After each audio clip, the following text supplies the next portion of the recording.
Mradi hii ambayo umeona leo Rais Ruto ameweka msingi ya kujenga manyumba ya bei nafuu kwa wananchi.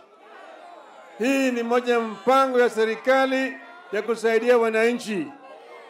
Hii mpango ya manyumba ya hali ya chini ni mpango ya serikali.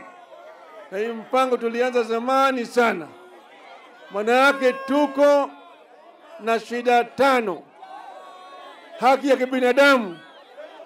Ya kwanza, haki ya kuishi. Pili, haki ya chakula. 3, haki ya malazi.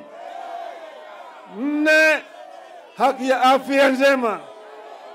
5, haki ya elimu. Sawa sawa. Haya ndio maadui 5 ambayo tunapigana nayo. Ndio sababu serikali imeweka hii mpango ya affordable housing program. Sawa Jothurwa. Sawa sawa.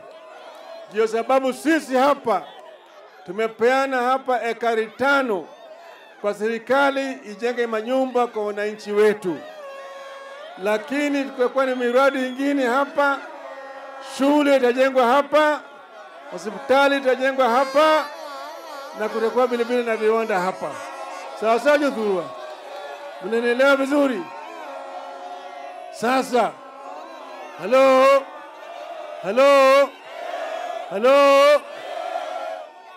Sisi tumesema tunataka kuboresha hali ya maisha ya wananchi wetu.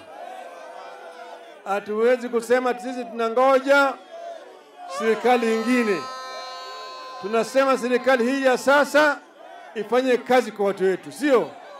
Tunataka namna hiyo.